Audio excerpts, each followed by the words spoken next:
¿Ustedes me están escuchando bien?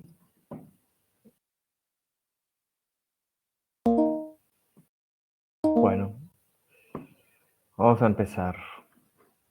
Em, Me falta abrir el archivo, perdón.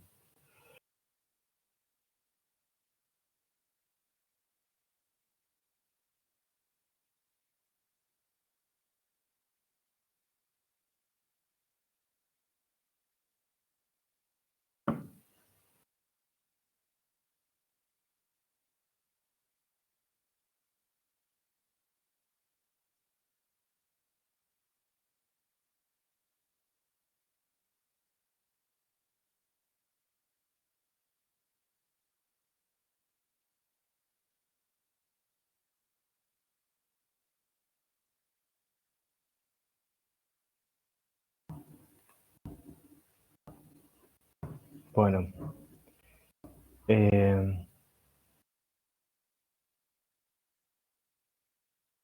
ahí están viendo la pantalla compartida, cómo va pasando las... Bien, vamos a arrancar. Bueno, hoy vamos a cambiar de tema. Vamos a ver carcinogénesis química, porque para que no nos quede colgado, porque es muy importante este tema. Y bueno, vamos a basar la clase de hoy, el tema que vamos a dar la clase de hoy, la podemos ubicar en los próximos días, así que no va a haber problema. Lo importante es que esto no se deje de dar.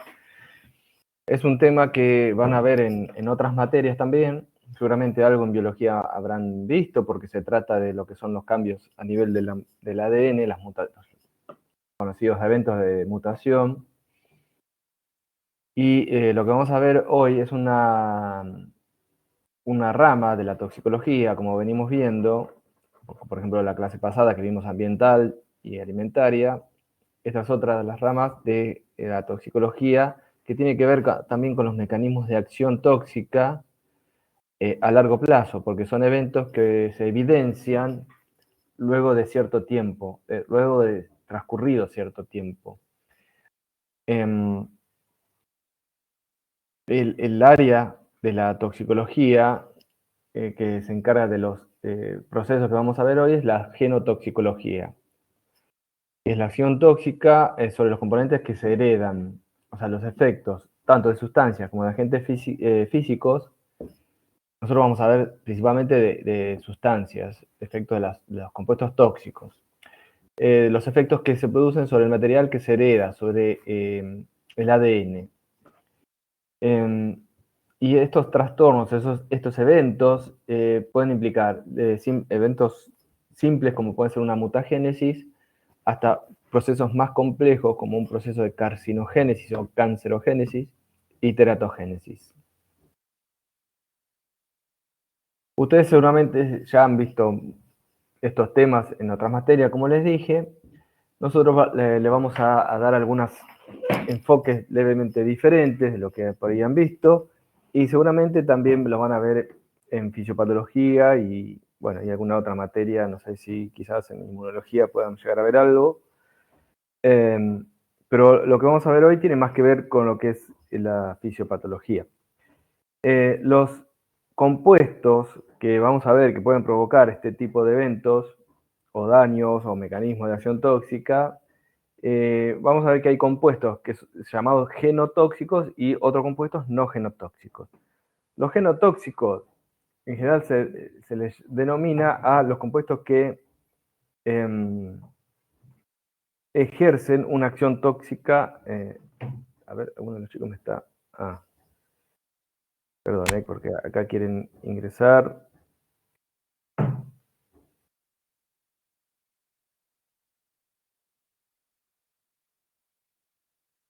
A ver.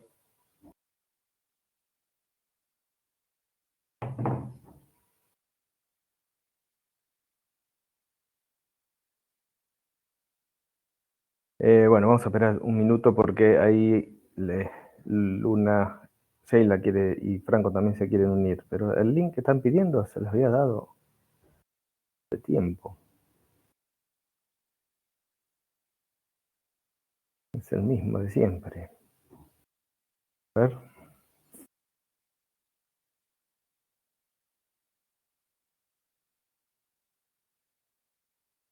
No.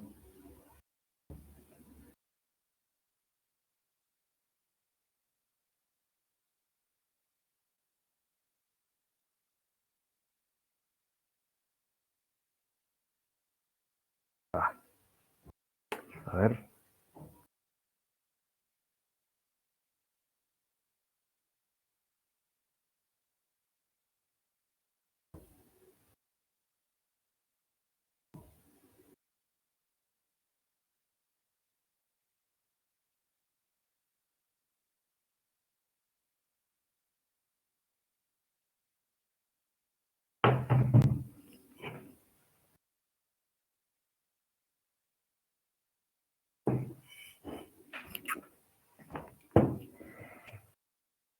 Bueno, discúlpenme a los que están ya en el aula, pero hay dos que están queriendo entrar.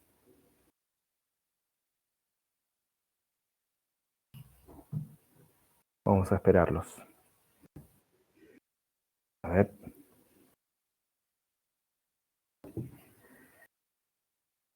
Falta Franquito.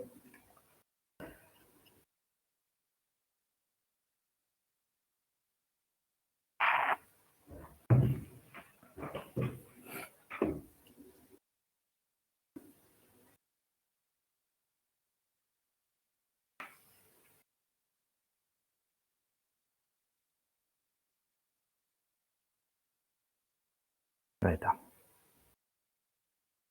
¿O no?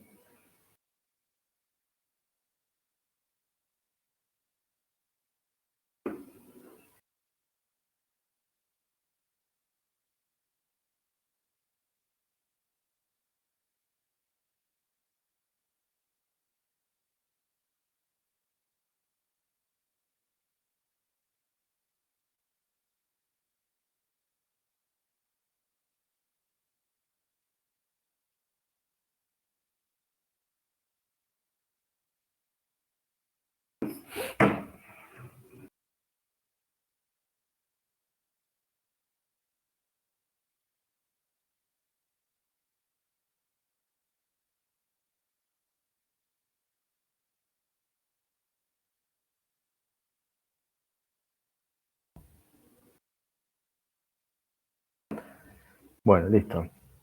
Pegamos. Ahora que estamos la mayoría. Buenas. ¿Qué tal? Bueno, ahí estamos casi todos. Hola, hola. ¿Qué tal? Sí, sí, te escuchamos, Ah, Franco. perdón, tenía Sí, el sí, sí. micrófono nuevo, perdón. Bueno, vamos a seguir. Recién estábamos comentando que la clase de hoy la cambiamos para el tema de carcinogénesis, que es, lo podemos encuadrar dentro de lo que son mecanismos de acción tóxica a largo plazo, porque son efectos que se evidencian a largo plazo sobre el material que se hereda, principalmente el ADN.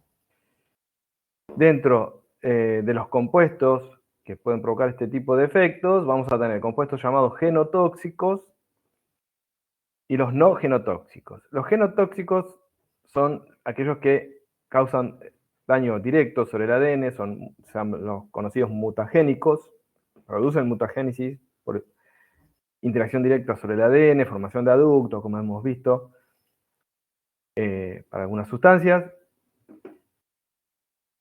Pueden ser carcinógenos completos, y acá me estoy ya adelantando un poco, porque vamos a ver las etapas de un proceso cancerígeno y a qué se le llama carcinógeno completo o incompleto. La capacidad de producir tumores o la tumorigenicidad no responde a la dosis. Ustedes tienen en el Drive un PDF al cual yo le hice algunas correcciones. Así que después le voy a subir el archivo corregido. Y no poseen umbrales. O sea, los genotóxicos son sustancias que pueden producir cambios en el ADN a dosis muy bajas. De hecho, Para la mayoría no se conoce una dosis mínima. Con pequeñas dosis que puedan ingresar al cuerpo, pueden producir cambios en el ADN si es que llegan a interaccionar con el ADN. Y después tenemos compuestos no genotóxicos. Estos compuestos no afectan directamente el ADN, no hay daño al ADN, no son mutagénicos, y su capacidad de inducir la formación de tumores responde a la dosis. Es decir, podemos hacer un estudio de dosis-respuesta y podemos encontrar un comportamiento de efectos tóxicos, o sea, inducción de tumores, como los que estuvimos viendo en la clase de toxicología experimental. A eso se refiere con que responde a la dosis, o sea, es dosis dependiente. Cuanto mayor dosis, mayor probabilidad de producir tumores. Pueden actuar en la etapa de promoción. Vamos a ver que una de las etapas de promoción, de formación de un proceso cancerígeno es la promoción de tumores. Poseen un umbral, o sea, por debajo de la cual no produce formación de tumores, no produce efectos. Tiene un efecto de reversibilidad, o sea, cuando el tóxico se elimina, los efectos o los síntomas o los daños revierten.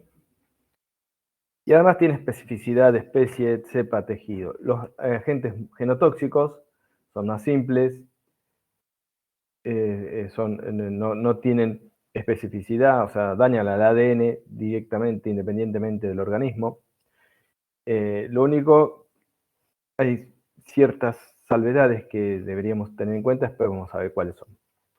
Pero en general, los genotóxicos son sustancias que actúan de una manera más directa, más sencilla, no poseen umbral y producen alteraciones en el ADN, mutaciones, al menos directamente.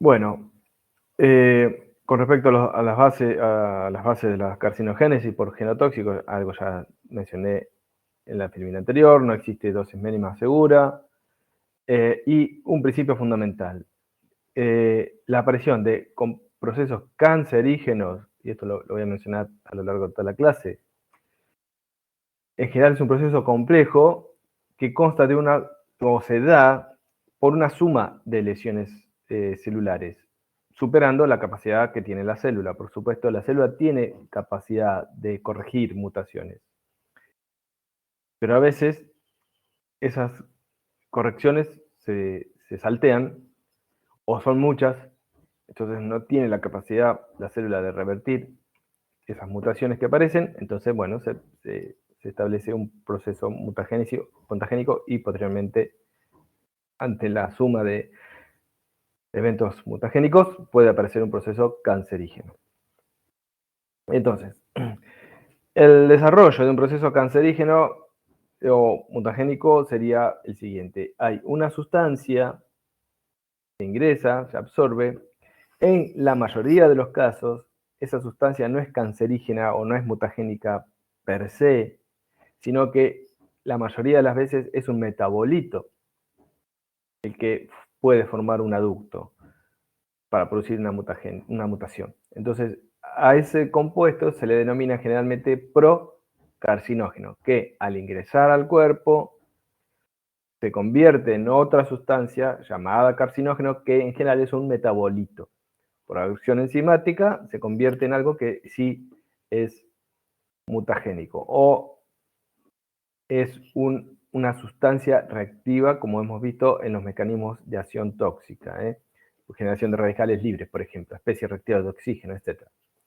Bueno, ¿qué pasa? Con ese metabolito, que es una especie reactiva, se une covalentemente al ADN, como se puede unir a cualquier otra molécula endógena, un lípido, por ejemplo, una enzima, una proteína. Pero acá estamos hablando de daño al ADN. Se forma un aducto, o sea, una base modificada, covalentemente por reacción con otra sustancia. Ese aducto, hasta la presencia de ese aducto, hace que las enzimas replicadoras del ADN lo reconozcan como un error y, por supuesto, viene el proceso de reparación. Esto sería lo ideal. El proceso de reparación implica varios procesos enzimáticos, desalquilación, eliminación de bases dañadas y eliminación de nucleótidos dañados con posterior reemplazo por la polimerasa, las ligasas, en el proceso de replicación. O sea, hay una maquinaria que se encarga de reparar esa modificación en el ADN y bueno, y todo vuelve a la normalidad. Eso es lo ideal. Ese es, digamos, el mecanismo de defensa de la célula. Pero ¿qué pasa? A veces ese aducto no logra ser reparado, esa modificación no logra ser reparada, entonces digamos que se produce una mutación y que esa mutación después se hereda. Digamos que ese es el primer paso de un proceso cancerígeno, llamado de iniciación. Cuando una mutación se establece. Luego de ese evento puede venir un proceso de un evento de promoción, que básicamente el evento de promoción es simplemente el aumento de la replicación celular. Aumenta una tasa de replicación más de lo normal, entonces ¿qué va a haber? Después vamos a ver unas filminas más didácticas. Va a haber un montón de células que tienen esa mutación. Si en ese progresión expansiva, lo llama progresión clonal, aumento del número de células que tiene esa mutación, empiezan a aparecer más mutaciones, entonces ahí estamos en un evento de progresión, donde ya, si esas mutaciones afectan lugares claves, o sea, lugares del genoma claves, donde hay genes de regulación de la expresión o de diversos tipos de genes, ahí ya la célula se convierte en una célula maligna, puede haber generación de tejido autónomo, con generación de vasos y alteración de su entorno, o sea, como que empieza a crecer el tumor. Y ahí se produce o se establece lo que es un proceso cancerígeno, o sea, la aparición de cáncer. Esto es, digamos, en síntesis, lo que ocurre en un proceso cancerígeno. O sea, hay una mutación que se establece en un proceso de iniciación, en general sobreviene una etapa de promoción donde aumenta el número de células, luego una etapa de reproducción y después el cáncer. A veces se saltea la etapa de promoción, directamente de la etapa de iniciación pasamos a la progresión y al establecimiento de un proceso cancerígeno completo. Bueno, entonces tenemos, este es otro resumen de lo que estuvimos hablando recién, un xenobiótico, una sustancia que ingresa desde el exterior, se activa metabólicamente, o sea, este xenobiótico sería el procarcinógeno, que estuvimos mencionando la filmina anterior. Entonces este procarcinógeno se transforma en un carcinógeno, que en general es un compuesto, como vimos en la clase de mecanismos de acción tóxica, un compuesto electrofílico muy reactivo, que se genera por activación metabólica en la mayoría de los casos, y como es electrófilo, ¿qué es lo que busca? Busca electrones. Busca átomos que tengan en su capa de valencia electrones, y ahí tenemos el oxígeno, el azufre, etc. El nitrógeno. Entonces ahí encuentra las bases nitrogenadas del ADN, se forma el aducto, y bueno, ahí se establece un equilibrio entre los mecanismos de reparación y la sustitución de bases, fragmentación, recombinación y todos los procesos que llevan a un proceso mutagénico carcinogénico.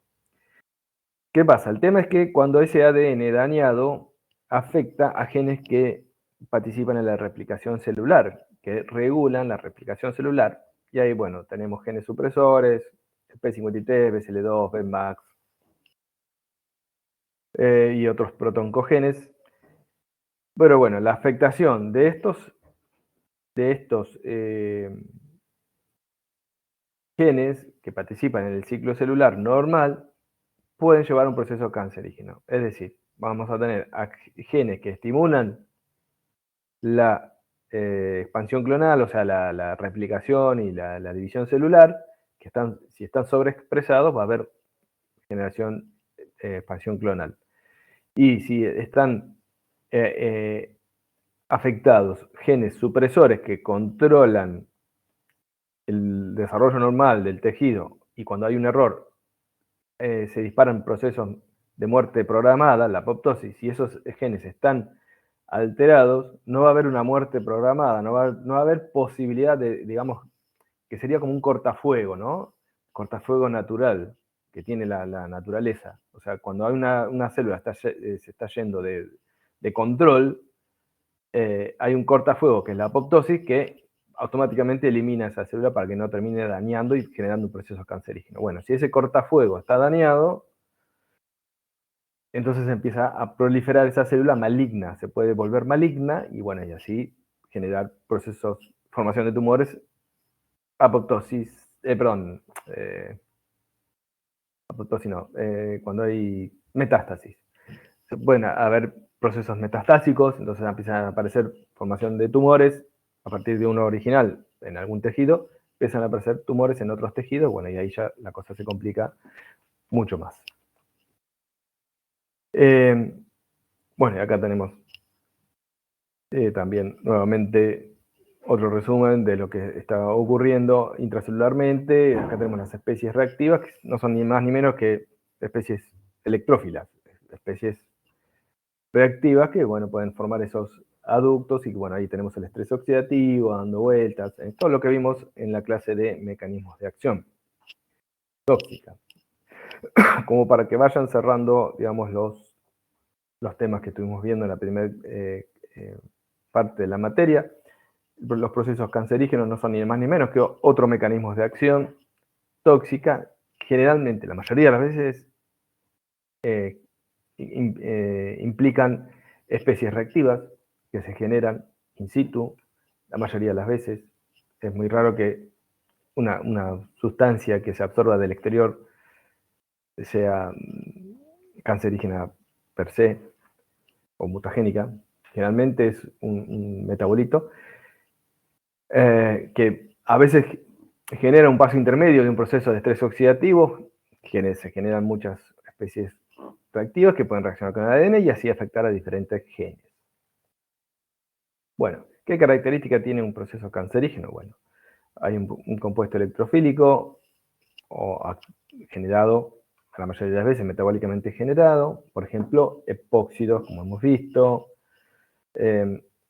Un proceso en un cancerígeno es genotóxico, es decir, daña el ADN, produce mutaciones, altera la reparación del ADN o causa inestabilidad genómica, induce alteraciones epigenéticas, como por ejemplo puede ser metilación del ADN, modificación de histonas, induce estrés oxidativo, induce inflamación crónica, bueno, y así, bueno, provoca inmortalización, o sea, inhibe la muerte celular programada, altera la proliferación celular, aumenta la tasa de proliferación, o sea, todos estos son características de un carcinógeno, una sustancia que puede producir o inducir un proceso cancerígeno. ¿Cuáles son las lesiones que se producen? Bueno, esto ya lo han visto en biología, hay sustituciones de una purina por una pirimidina o una purina por una purina, alteración química de una base por oxidación, desaminación, alquilación de base, adición o deleción de bases, lesiones cromosómicas. Estos son todo el rango o el abanico de lesiones que se pueden provocar a nivel del ADN. Por supuesto, esto, como ya lo han visto, solamente a modo de resumen, porque lo han visto ya en biología, lo van a ver en fisiopatología, así que no vamos a ahondar en el tipo de lesiones sobre el ADN. Lo importante es saber los pasos, como vamos a ver ahora, del proceso cancerígeno, qué tipo de sustancias implican los daños que vamos a ver y bueno, y además cómo se los puede estudiar en el laboratorio, cómo se estudia si una sustancia es cancerígena o no, o mutagénica o no.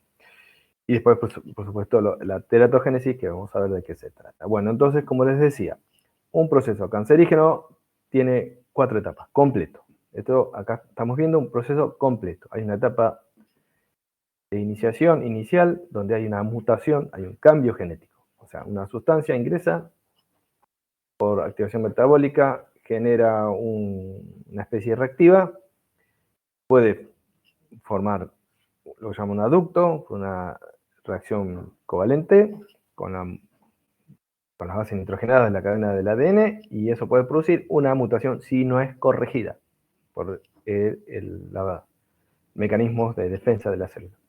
Entonces se establece, o sea, aparece una célula con una mutación. Esa célula puede vivir normalmente hasta cumplir su ciclo, se muere y desaparece esa mutación. El tema es que si esa célula se replica y se replica a una tasa elevada, porque puede coexistir esa sustancia con otra, o la misma sustancia provoca un aumento en la tasa de proliferación, entonces, ¿qué va a pasar? Va a haber una expansión clonal. Va a haber un montón de células con ese cambio en la secuencia del ADN, con esa mutación. ¿No? ¿Qué pasa? Si en ese proceso de expansión clonal sigue estando el carcinógeno inicial, el agente mutagénico, pueden aparecer más mutaciones. O sea, cuanto mayor sea la tasa de proliferación, es una cuestión de probabilidad. Mayor es la probabilidad de que se produzcan más mutaciones, que se sumen a las mutaciones, a la mutación inicial. Y eso hace que aumente la probabilidad de que esa célula se convierta en una célula maligna, que adquiera características, lo que se llama célula maligna, en un proceso llamado de transformación, que es la tercera etapa del proceso cancerígeno completo. Entonces tenemos iniciación, promoción, transformación. La célula adquiere un fenotipo diferente al original, donde ocurren muchos cambios, entre ellos muchos cambios a nivel interno en cuanto a la producción de sustancias, de enzimas, de proteínas, que diferentes a la original y que le dan como una autonomía para modificar su entorno, su microambiente. Entonces, empiezan a secretar sustancias angiogénicas, o sea, que inducen la formación de vasos sanguíneos que hacen que les llegue nutrientes más fácil, o sea, se asegura que les lleguen nutrientes, que les llegue oxígeno, entonces forman una especie de tejido independiente del resto. Y eso es lo que se conoce como tumor. A veces los tumores son encapsulados, no logra formarse esa angiogénesis y ese entorno que le da autonomía, entonces son los conocidos tumores benignos, que están bien encapsulados, fácilmente extirpables, y ese es digamos, el mejor pronóstico. Pero a veces ocurre que ese tejido nuevo, ese tumor, no está tan delimitado, está esa, digamos, red de vasos sanguíneos está muy entremezclada con el resto del tejido, entonces ahí ya se complica más y extirparlo y además que deje de crecer, porque al estar tan entremezclado con el resto del tejido circundante, tienen menor, digamos, restricciones en cuanto a su crecimiento. Y además pueden secretar sustancias histolíticas, o sea, que degradan la trama de tejido conectivo circundante, y eso hace que pueda llegar el torrente sanguíneo, células malignas e invadir otros tejidos, en un proceso llamado metástasis. Este último proceso, que es una vez que se llega a este estadio, digamos como que la situación se vuelve irreversible, acá estamos en la etapa llamada progresión.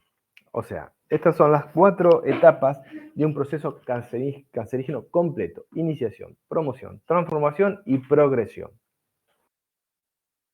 Hay sustancias que actúan a nivel de las 4 etapas. Hay otras sustancias que solamente son mutagénicas, no inducen promoción ni transformación. Y hay situaciones en donde directamente de la iniciación se saltea y se pasa a la transformación o la progresión. Pero no siempre ocurre esto. Eso. En general, el proceso cancerígeno es un proceso a largo plazo, lento, salvo que a veces lo que sucede es que, digamos que esto ocurre de cero, pero hay situaciones o veces que hay personas que ya tienen en su material hereditario, en su ADN, ya cambios, mutaciones que la hacen predisponente a una aparición de tumores.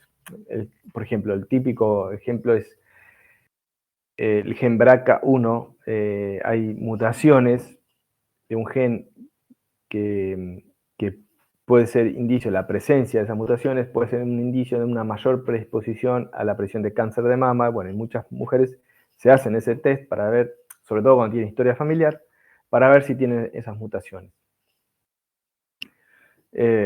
Bueno, para recibir consejo genético o ver si apelan a un proceso de operaciones. Para evitar, digamos, la aparición de tumores en la zona de las mamas, tumor de cáncer de mama, que bueno, eso puede, si uno no se trata a tiempo, puede producir metástasis y aparecer procesos cancerígenos en otros tejidos.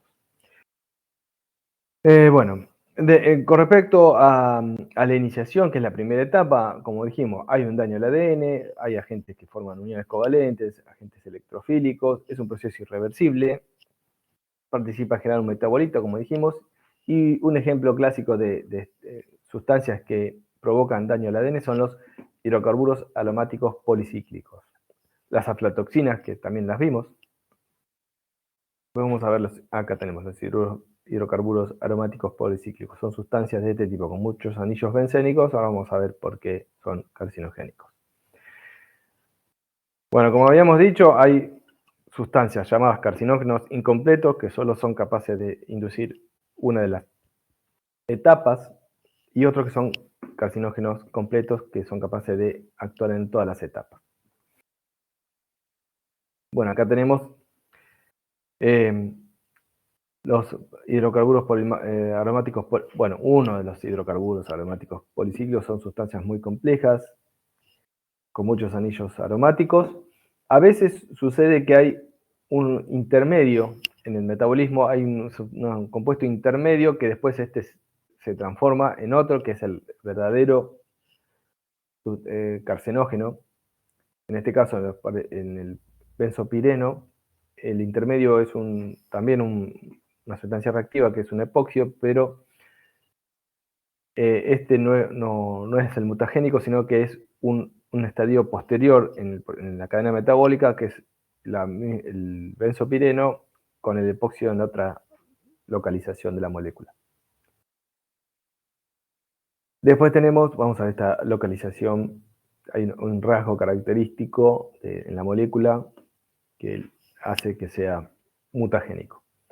Y bueno, acá nuestra conocida aflatoxina, que la vimos en la clase pasada, y el epóxido, que es la porción de la molécula que hace reactiva y se pueda formar aductos con el ADN. Acá tenemos otros hidrocarburos aromáticos policíclicos, dibenzoantraceno, otro dibenzoantraceno y así. Estos son todos sustancias que se producen en carnes muy cocidas, semicarbonizadas, en humos de cigarrillo, en los combustibles como productos de combustibles fósiles, en incendios. Bueno, acá tenemos, digamos, la explicación de, bueno, hay una zona de la molécula del benzopireno donde se descubrió que el epoxio tiene que estar en esta zona que se llama zona de bahía, porque parece como si fuera una bahía esta porción de la molécula. Bueno, el epoxio tiene que estar acá para que tenga las características o las propiedades de ser mutagénico. Si no, el epoxio que se forma en cualquier otro lado de la molécula es hidrolizado por la epoxio hidrolasa y se acabó la historia. Bueno, acá hay otros ejemplos de sustancias carcinógenas. Bueno, acá hay un ejemplo de un carcinógeno directo. Éteres halogenados, enales, el tipo de moléculas que puede provocar cáncer directamente, o sea, mutaciones directas. O sea, estos compuestos no es necesario activarlos metabólicamente para ser mutagénicos. Bueno, después, la etapa de promoción es una etapa de proliferación. En la promoción se produce proliferación celular, es reversible y no afecta al ADN. Hay sustancias que pueden provocar este aumento en la tasa de proliferación. Muchos mimetizan o simulan ser hormonas esteroideas que, bueno, participan en muchos procesos naturales, normales, fisiológicos, donde hay una estimulación de la proliferación y después esa proliferación revierte. Por ejemplo, en los ciclos menstruales hay una proliferación, una estimulación en la proliferación del endometrio para, digamos, preparar, digamos, el alojamiento de la anidación, digamos, del embrión.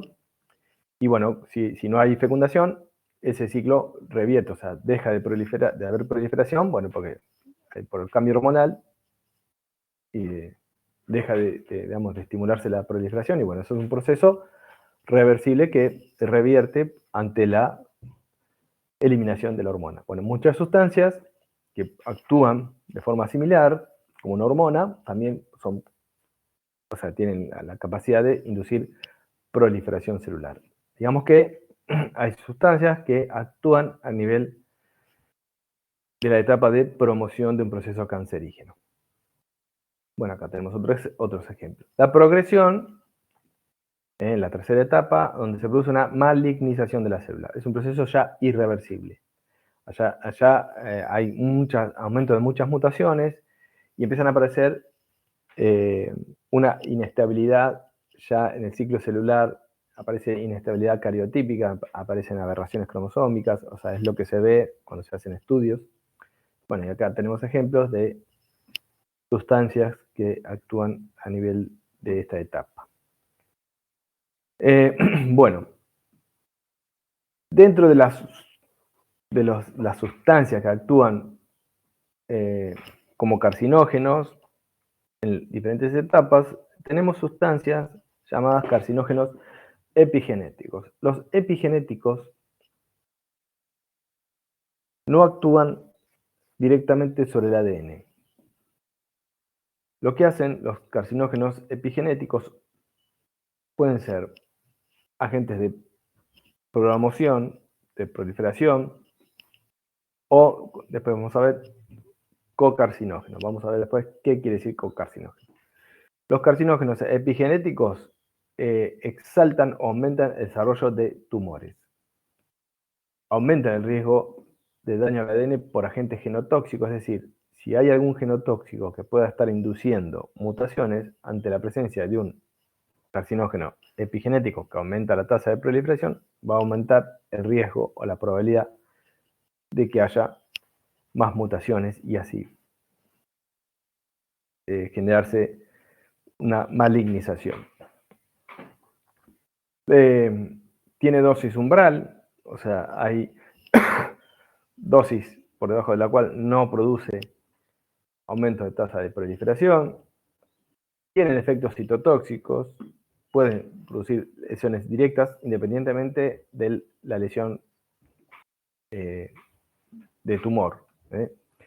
Y los tumores generados por estas sustancias suelen ser reversibles. O sea, desaparece la sustancia, se elimina la sustancia, desaparece el proceso proliferativo. Bueno, y acá tenemos algunos ejemplos de sustancias que pueden, bueno, y acá tenemos las hormonas, sustancias que tienen efectos hormonales, similares a hormonas. Entonces, como dijimos, los carcinógenos epigenéticos pueden ser promotores, como los que vimos recién, pero también hay sustancias llamadas cocarcinógenos. Las sustancias llamadas cocarcinógenos se refieren a un ejemplo típico, el arsénico. Lo que hace el arsénico no es interaccionar, como yo les mencioné en la clase de tóxicos metálicos, no interacciona directamente con el ADN, no produce mutaciones directas, sino lo que hace es inhibir enzimas reparadoras del ADN. Entonces, si hay una aparición de una mutación espontánea, como suele suceder naturalmente, la célula no tiene capacidad de corregirla. Entonces es como que indirectamente el arsénico induce una mutación. También están aquellos que aumentan la generación de metabolitos reactivos, o sea, aquellos tóxicos que aumentan la inducción enzimática, aumentan la actividad enzimática de esas enzimas del metabolismo. Eso puede aumentar el número de metabolitos reactivos que pueden aparecer por la presencia de un tóxico, aumentando así la probabilidad o el riesgo de que se produzca una mutación. También están aquellos que disminuyen la eliminación del genotóxico o que aumentan la absorción del genotóxico o que disminuyen los niveles del glutatión, que es el que nos protege de las sustancias reactivas que se forman, etc. O sea, son sustancias que no actúan directamente con el ADN, sino que lo hacen indirectamente, o inhibiendo la reparación del ADN, aumentando la actividad enzimática que generan especies reactivas, disminuyendo los niveles de glutatión, y etc. Son diferentes mecanismos que tienen que ver también con lo que es factores que afectan a la toxicidad. La clase esa que vimos, bueno, dentro de esas sustancias que pueden provocar o alterar los factores de toxicidad de las sustancias, de los compuestos, tenemos los cocarcinógenos. Esto está referido a un efecto en especial, que es la capacidad de producir mutaciones. Bueno, entonces, resumiendo, ¿cuáles son los sellos distintivos de un proceso cancerígeno completo? Hay una proliferación celular sostenida, hay una resistencia a la muerte celular, o sea, están inhibidos los genes que controlan la apoptosis. Hay una inducción a la angiogénesis en un proceso ya de malignización de la célula. Hay una inmortalidad, la célula se vuelve, pues su proliferación se vuelve descontrolada. Hay invasión y metástasis. Además, las células cancerígenas se las arreglan para evadir la respuesta inmune, pues el sistema inmunitario, como lo van a ver en inmunología, tiene las células que se encargan de eliminar células tumorales que están fuera de control. Que al menos los que yo recuerdo cuando estudié, porque hace rato que no veo algunos conceptos de inmunología, porque aparte la inmunología va cambiando, se va actualizando constantemente. Están las células natural killer, seguramente las han escuchado hablar. Natural killer son células que se encargan de eliminar, entre otras cosas, células tumorales o cancerígenas.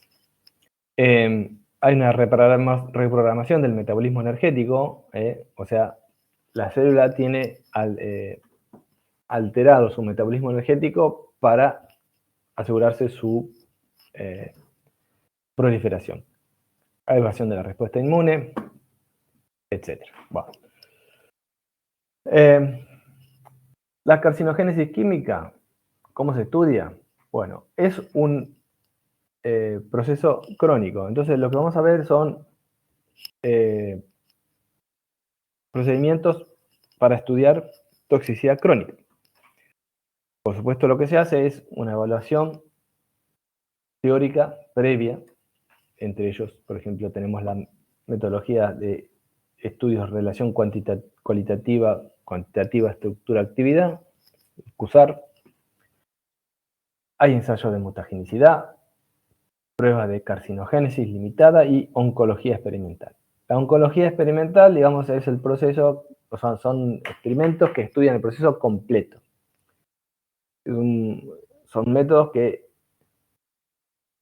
utilizan animales completos, porque implica estudiar la aparición de tumores, de procesos cancerígenos completos. En cambio, ensayos de mutagenicidad son ensayos experimentales mucho más simples, donde lo único que se hace es ver si el ADN de algún organismo está alterado o no, no si hay una aparición de un tumor, porque a veces una sustancia puede provocar mutaciones, pero no le alcanza como para generar toda digamos, su mecanismo de acción, no le alcanza para generar procesos cancerígenos. Y bueno, acá tenemos un resumen de los test que se pueden realizar. Tenemos los test de mutagenicidad y los test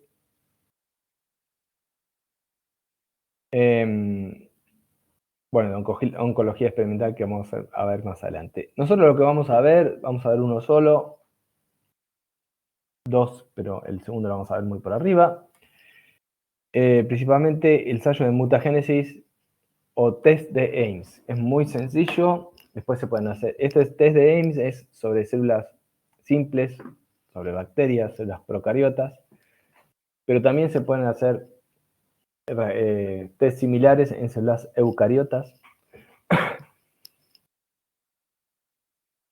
¿Cómo es el test de Ames? Lo que se hace es, se estudia, tenemos una cepa de una bacteria llamada salmonella, una salmonella especial, que tiene una mutación. Tiene una condición que no le permite crecer en un medio que no tenga histidina. O sea, se les dice histidina menos. ¿Qué es lo que se busca? Bueno, ver si el compuesto que yo estoy evaluando puede provocar algún cambio en el ADN de esa bacteria que haga que revierta y pueda crecer en un medio sin histidina. O sea, pase de histidina menos a histidina más, se dice. Ese cambio puede implicar un cambio en el gen de una enzima. Porque es lo que le falta a la célula esa, a la salmonela esa. Le falta el gen necesario para expresar la enzima que le permita crecer en un medio que no tiene histidina o que tiene poca cantidad de histidina, un aminoácido que necesita. Entonces, lo que se hace es, se prepara un cultivo de esa bacteria y se la expone, se le agrega la sustancia mutagénica, o posible mutagénica. Entonces, ¿qué va a pasar? Si yo la expongo y la plaqueo, la incubo en una placa sin histidina, van a aparecer colonias, si es que es mutagénico. Y si no aparecen colonias, no es mutagénico. A su vez, a la salmonella, a otro tubo con la bacteria, no se le coloca el agente que yo estoy evaluando y se le hace crecer en la placa y no va a haber crecimiento. ¿Por qué? Porque necesita que haya histidina, porque no tiene las enzimas necesarias. Puede haber alguna aparición de alguna colonia y eso se les llama revertantes naturales. Es decir, que naturalmente hubo una mutación y esa mutación hizo que esa bacteria pueda crecer en ese medio. Entonces lo que se hace es hacer una resta. Las cantidades que crecieron en presencia del agente mutagénico, se le resta los que crecieron sin estar en contacto con el posible agente mutagénico. Y bueno, eso ahí se determina si la sustancia es mutagénica o no. Hay otro dato que hay que mencionar, y esto tiene que ver con este extracto de hígado de rata que se agrega. ¿Por qué se agrega el extracto de hígado de rata acá? En el tubo inicial, que después se divide en dos, a uno se le pone el agente mutagénico o posible agente mutagénico y el otro no. Porque venimos diciendo desde que empezamos la clase, que el agente mutagénico en general es un metabolito de la sustancia, no es la sustancia en sí. Por eso, al agregar el extracto de hígado de rata, que tiene las enzimas metabólicas, ahí estoy produciendo el posible metabolito que es mutagénico. Bien, bueno, entonces este es el test de Ames, es muy conocido, muy fácil, muy económico, pero el tema es que es en células procariotas. O sea, si yo quiero evaluar si una sustancia es mutagénica en un organismo eucariota, o más complejo, entonces tengo que apelar a otros tipos de test. Al menos, con este test yo puedo identificar si la sustancia puede inducir mutaciones o no.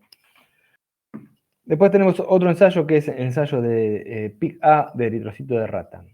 ¿Qué tiene? El eritrocito de rata normal tiene en su superficie una sustancia que es el GPI, que es como una proteína de membrana que funciona de ancla,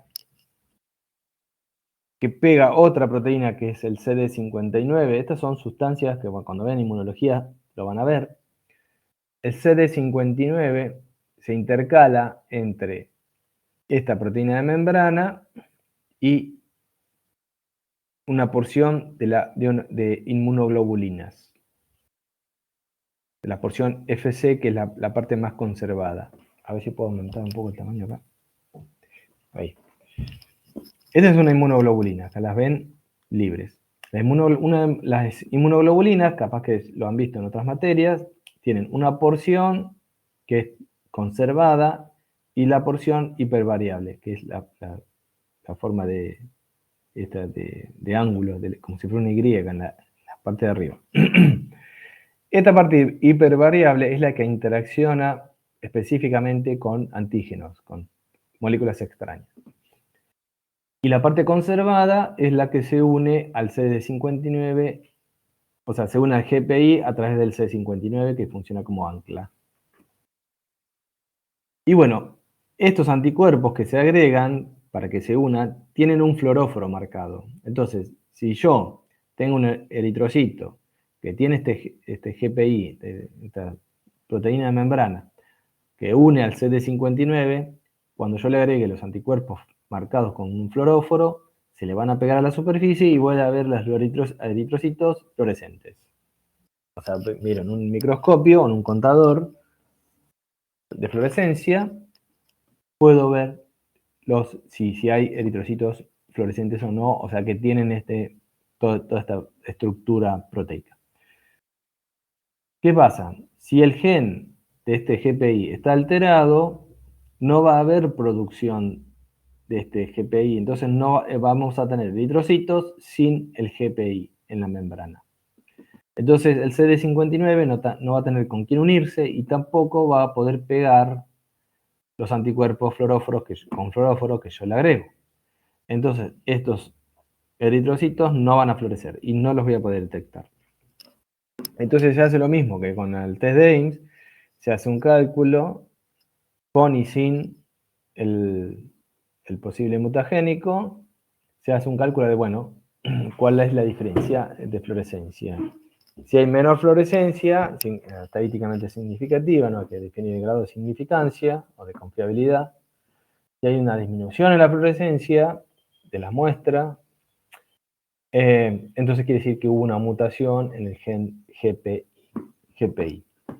¿Cómo es el detalle del protocolo? No importa. Lo importante es que esto lo que me permite es evaluar un posible agente mutagénico en un organismo superior a lo que es una bacteria. Porque estamos hablando de un eritrocito de rata.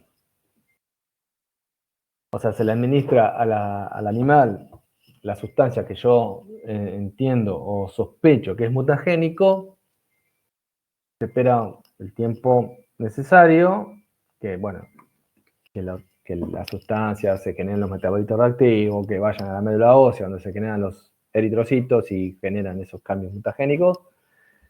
Y después se hace la determinación. Se le toma una muestra de sangre, se le agrega el fluoróforo o el anticuerpo con el fluoróforo y se ve si hay diferencia. Bueno. Y después tenemos otros test, por ejemplo, de las aberraciones cromosómicas, etc. Pero bueno, lo más importante, esos dos test de mutaciones.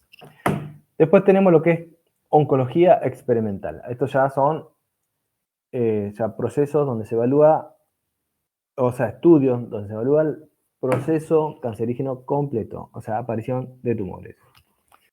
Como es un estudio de carcinogénesis, de toxicidad crónica a largo plazo, entonces se deben analizar en más de una especie. Bueno, acá dice 2 especies de roedores, pero para confirmar seguramente habrá que usar un tercero no roedor.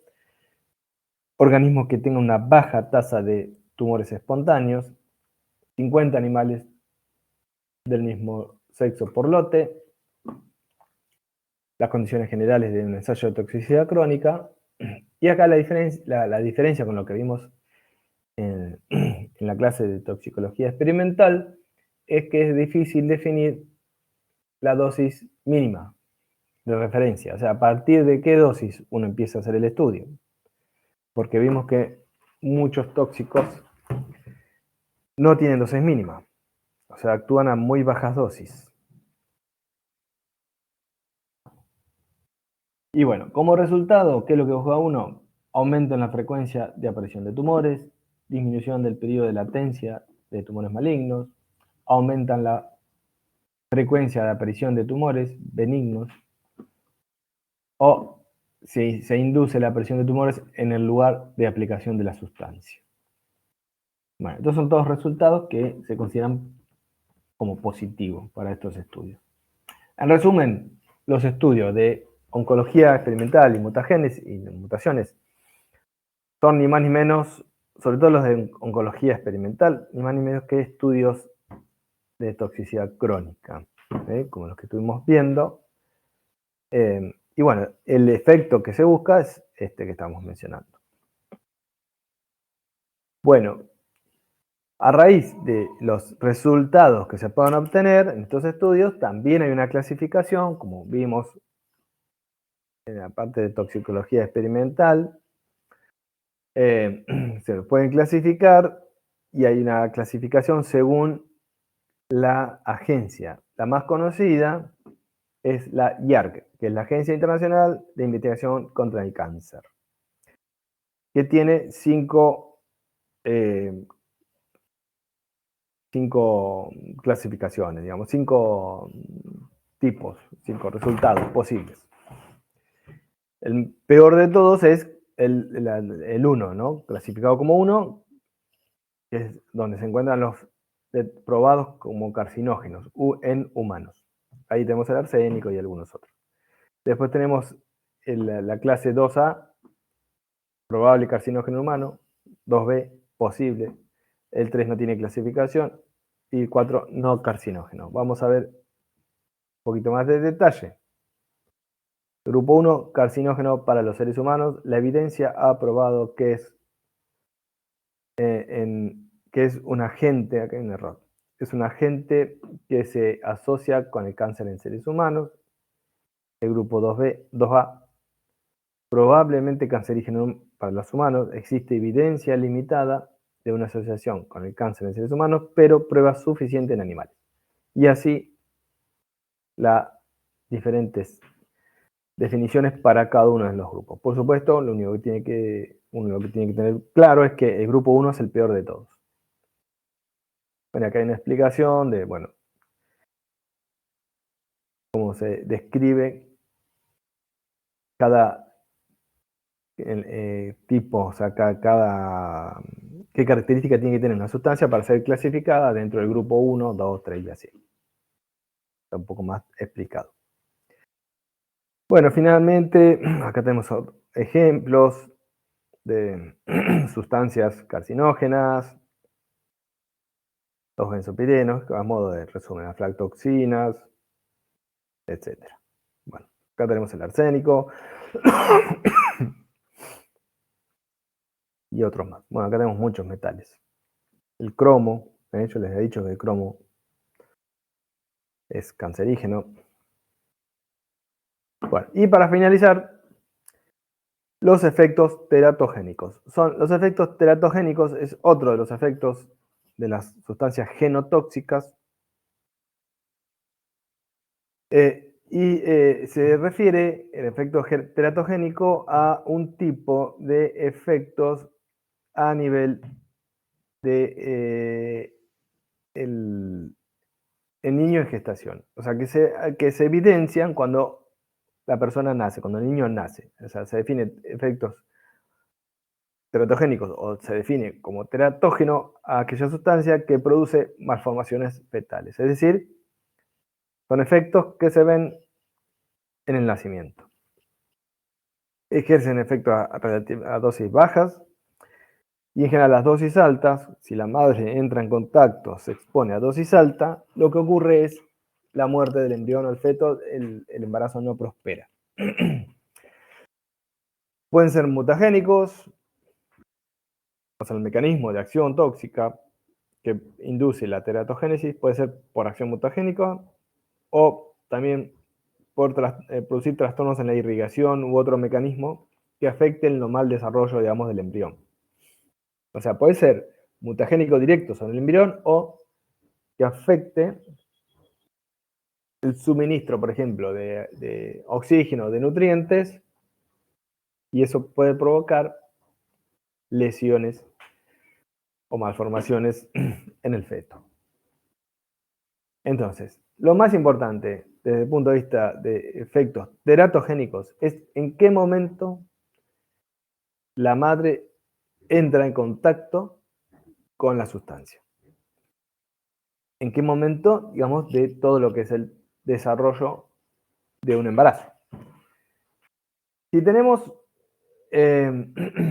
una exposición preconcepcional, o sea, estamos hablando de cuando se afectan a las células encargadas de la reproducción.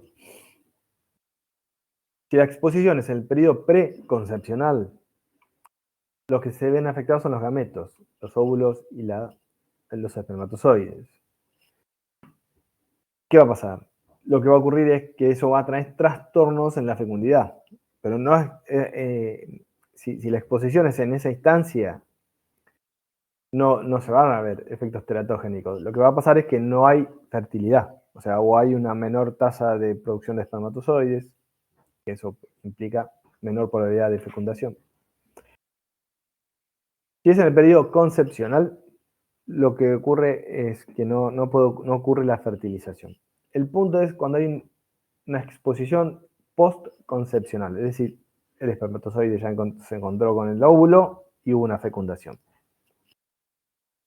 Si la exposición es sobre el cigoto, entre 1 y 20 días en el humano, se interfiere el desarrollo embrionario, se muere, no se implanta y se expulsa.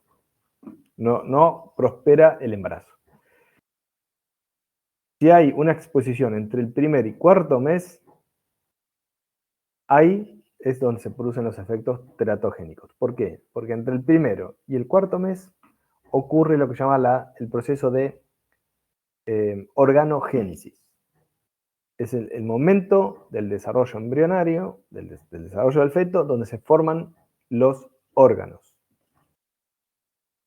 Y si la exposición es entre el quinto y el noveno mes, lo que va a pasar es que se pueden producir trastornos funcionales. Los órganos ya están formados, pero puede provocar alteraciones sutiles que a la larga después haya dificultades en la maduración y el crecimiento. Se observa mucho durante la etapa de la pubertad. Nosotros nos vamos a enfocar en lo que es efectos sobre el primer y cuarto mes, que es los efectos teratogénicos. Bueno, y acá tenemos ejemplos de sustancias que son teratogénicas. Y acá tenemos un conocido que es el alcohol. Si la madre consume alcohol, el alcohol, por supuesto, en cantidades elevadas, lo que se llama consumo problemático, se puede producir lo que se llama síndrome fetal alcohólico.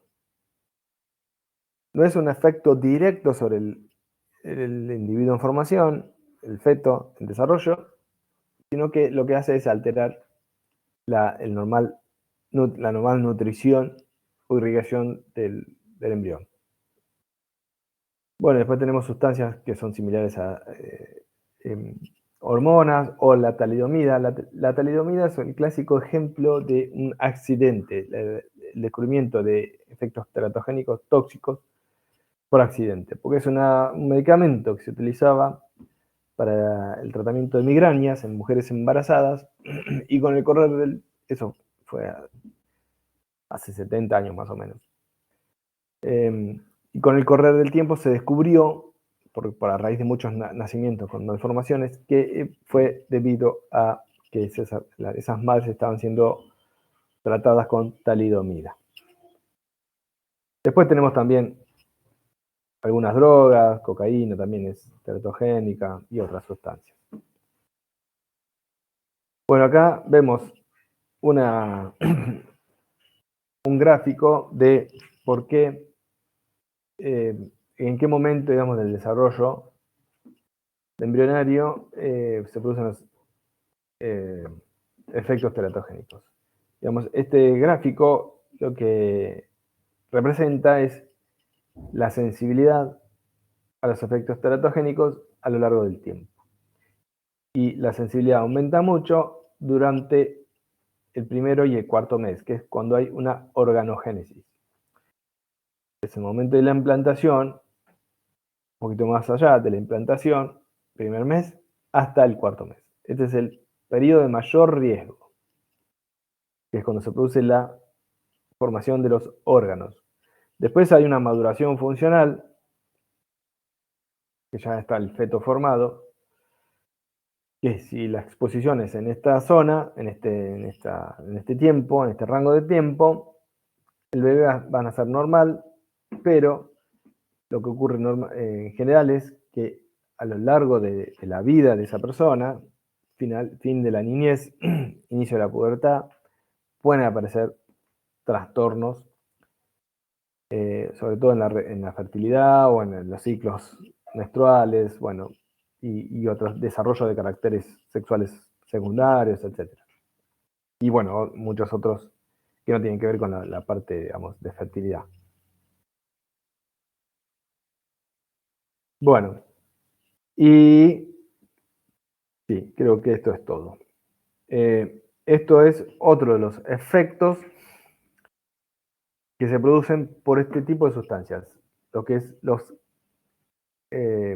agentes genotóxicos. Entonces, para resumir, tenemos agentes que pueden provocar mutaciones, agentes que pueden inducir una tasa de proliferación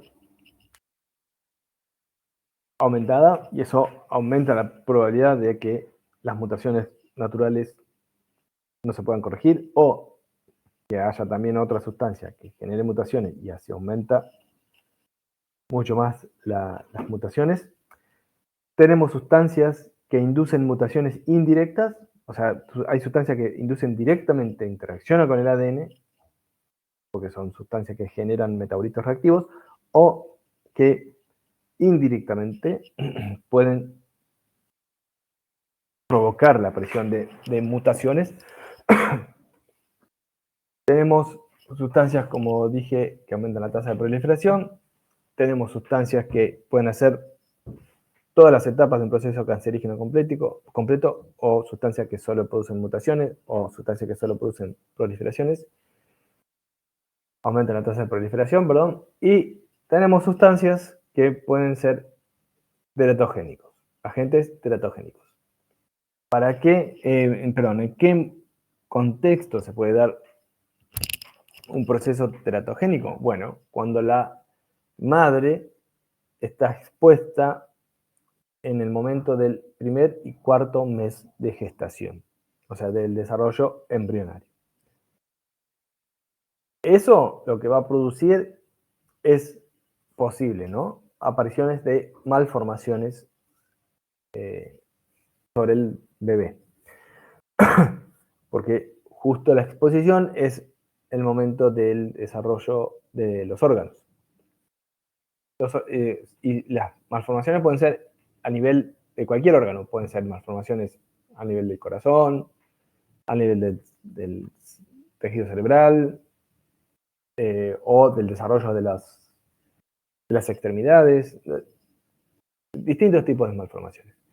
Y si la exposición es pasado el cuarto mes, donde lo que ocurre en el desarrollo embrionario es una maduración funcional de los órganos, lo que puede ocurrir es lesiones que se hacen evidentes no al momento de nacer, sino durante la vida de la persona. La mayoría la mayoría de ellas aparece en la etapa de la pubertad, donde la persona madura sexualmente y madura para poder procrear. Ahí pueden aparecer trastornos de diferente naturaleza. Pueden ser trastornos en la fertilidad o trastornos en el desarrollo de caracteres sexuales secundarios, etc. Un montón de, lo que se llaman trastornos funcionales, más que teratogénicos. Bueno, esto es a modo de resumen. Por supuesto, la carcinogénesis química, bueno, acá también hay métodos para evaluar la teratogénesis, pero nos quedamos con lo que vimos de ensayos de mutagénesis y oncología experimental. Esto es a modo de resumen también de los procesos cancerígenos. No entramos en detalle en los mecanismos, muchos los van a ver en fisiopatología, ¿no? Los genes que están alterados, cómo se modifican los patrones de expresión, etc.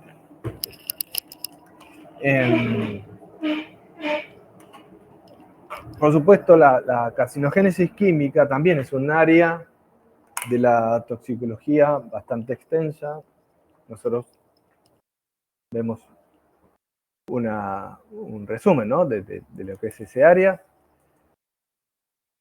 Podría prácticamente ser una materia exclusiva, pero bueno, nosotros vemos un resumen, nociones, para que lo tengan presente, ¿no? Al menos los conceptos más importantes. Bueno, eso no quería dejar de dar porque, bueno, es una parte importante de la toxicología y quiero ver a ver qué nos queda. El jueves que viene lo que van a ver es plaguicidas. O sea, seguimos dentro de lo que son los grupos de tóxicos. Yo quiero ver, sería para ya el otro jueves, ya tenemos trabajo práctico. Quiero ver el cronograma, cómo quedó. Entonces,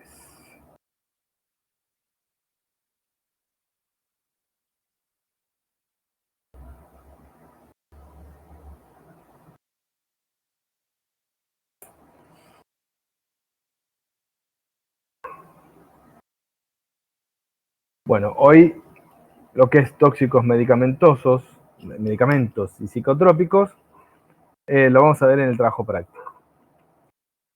No, perdón. Lo vamos a ver el lunes y en el trabajo práctico lo vamos a ver drogas de abuso. O sea, vamos a ver el trabajo práctico, una parte teórica y la parte práctica. Entonces, el lunes que viene, conmigo, vamos a ver medicamentos y psicotrópicos. Dentro, o sea, los medicamentos y la droga de abuso, al igual que plaguicidas, están dentro de lo que llaman tóxicos orgánicos fijos. Las plaguicidas van a ver con Sebastián, sería este jueves 16, y ya el otro jueves vamos a ver trabajo práctico y drogas de abuso. Después nos queda otro trabajo práctico más. Bueno, y después el resto. La parte clínica, psicología de urgencia, la parte forense, que la da Sebastián, y la parte de manchas y genética forense, que la doy yo. Bueno. Listo, chicos, terminamos por hoy. Bueno, gracias. Seguimos, ustedes siguen entonces el jueves con Sebastián, plaguicidas. Y les voy a subir, para que tengan en el Drive, la clase de hoy, el PDF que estuvimos viendo recién. No es el que está en el Drive, sino que tiene algunas modificaciones, pequeñas, pero tiene modificaciones, así que ya mismo lo subo para que lo tengan. Gracias, profe. ¿El jueves tenemos presencial? Eso lo ven con Sebastián, le preguntan Ok. a él. Dale, Le preguntan a gracias. él directamente en el WhatsApp, le preguntan. Yo mañana lo veo y le digo que se comunique con Dale, ustedes. muchas gracias, profe. Adiós. Chao, profe.